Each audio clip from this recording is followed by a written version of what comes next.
तो आज की कहानी शुरू होती है एक फिल्म से। एक ऐसी फिल्म जिसे देखने के बाद लोगों ने कहा ये सिर्फ हॉरर नहीं, ये कुछ और है। मैं बात करी हूँ वश की, एक गुजराती हॉरर फिल्म जिसका बॉलीवुड रीमेक है शैतान। फिल्म खत्म होने के बाद लोगों के दिमाग में एक ही सवाल था, क्या ऐसा सच में हो सकता है?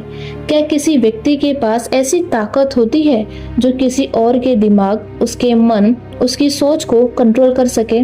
तो आप देख रहे हैं द डार्क मैसेज और आज हम बात करेंगे एक ऐसी फिल्म की राज की जिसमें काला जादू सिर्फ कहानी नहीं बल्कि एक ऐसी सोच है जो शायद हम सबके अंदर कहीं ना कहीं मौजूद है।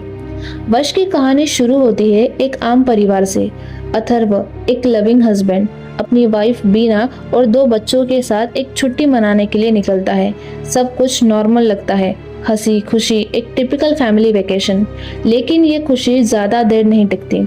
उनके रास्ते में एक अनजान आदमी मिलता है, प्रताप। उसका अंदाज अलग था, उसकी बातें अजीब है और सबसे खास बात, उसकी आंखों में एक ऐसी शांति है जो डर लगती है। शुरू में सब कुछ फ्रेंडली लगता है।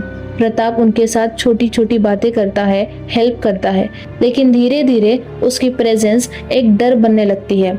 ऐसा लगता है जैसे वो आदमी उनके घर, उनके मन, उनके बच्चों के जहन में घुस गया हो।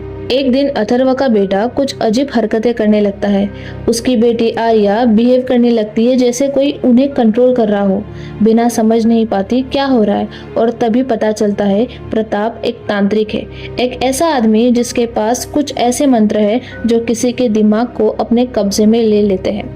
आगे की कहानी एक साइकोलॉजिकल और स्पिरिचुअल वॉर में बदल जाती है। एक तरफ एक पिता अपने बच्चों को बचाने की कोशिश कर रहा है और दूसरी तरफ एक आदमी है जो इंसानी दिमाग के साथ खेल खेल रहा है जैसे वो खुदा हो। अब सवाल ये उठता है, क्या ऐसी चीजें रियल लाइफ में हो सकती है? क्या किसी के पास इतनी पावर होती है कि वो किसी और के माइंड को कंट्रोल कर ले? अगर हम साइंस की बात करें तो हिप्नोसिस एक ऐसी टेक्निक है जिसमें एक इंसान दूसरे के सबकॉन्शियस माइंड को इन्फ्लुएंस कर सकता है। वो उसे कुछ करवा सकता है जो वो नॉर्मली नहीं करता।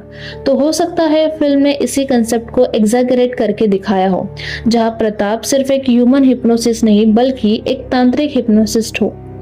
लेकिन फिल्म में कुछ सीन्स ऐसे हैं जहां साइंस जवाब नहीं दे सकता। जैसे एक मोमेंट आर्या हवा में उड़ जाती है और दूसरे में प्रताप के सिर्फ देखने से लोग की मूवमेंट रुक जाती है। क्या ये सब इमेजिनेशन है या कुछ और? कुछ लोग कहते हैं वश का कंसेप्ट आसाम के कुछ तांत्रिक रिचुअल से इंस्पायर है, जहां वशीकरण का मतलब ही होता है किसी को अपने बस में कर लेना, और ये रिचुअल पुराने जमाने से चला आ रहा है। फिल्म का क्लाइमैक्स सबसे इंटेंस पार्ट है।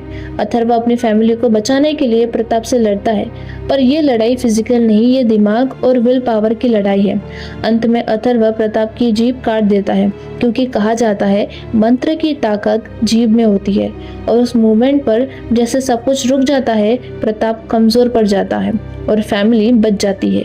लेकिन फिल्म यहाँ खत्म नहीं होती। अंत में एक ऐसा दृश्य दिखाया जाता है कि क्या प्रताप सच में मर गया या वो अपनी पावर किसी और में ट्रांसफर कर गया। यानी सस्पेंस ही फिल्म का असली हॉरर है, क्योंकि जब कहानी खत्म होती है डर तब भी बाकी रहता है। अब अगर हम सोच कर देखें तो वश में दिखाई गई हर चीज एक सिंबॉलिक मतलब है। प्रताप एक इंसान नहीं, वो इंसान के अंदर के अंधेरे का रिप्रेजेंटेशन है। वो हमारे ईगो, ग्रीड और कंट्रोल की इच्छा का प्रतीक है। आर्या का कंट्रोल होना मतलब इनोसेंस का खत्म होना, और अथर्व का फाइट करना मतलब इंसानी हिम्मत का प्रतीक। टंग को कट करना भी एक सिंबोलिज्म है, वॉइस को तोड़ना, इन्फ्लुएंस को मिटा देना। जैसे हमारे आसपास भी कुछ लोग कहते हैं कि जो अपनी बातों से हमारा दिमाग कंट्रोल कर सकते हैं।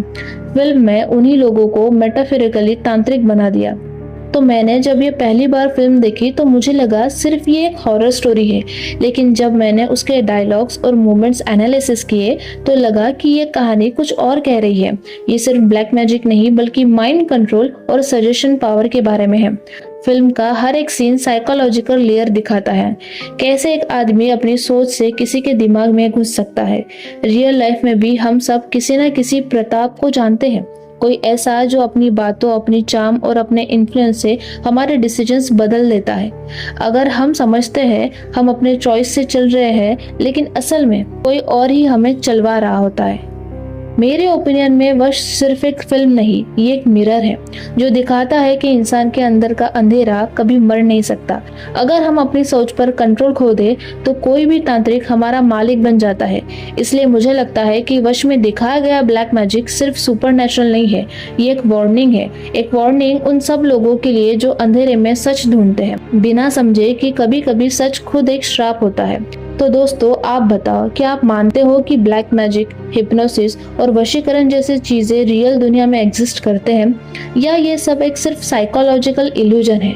अगर आपको लगता है सच कहीं बीच में छुपा है तो कमेंट में अपना ओपिनियन जरूर देना।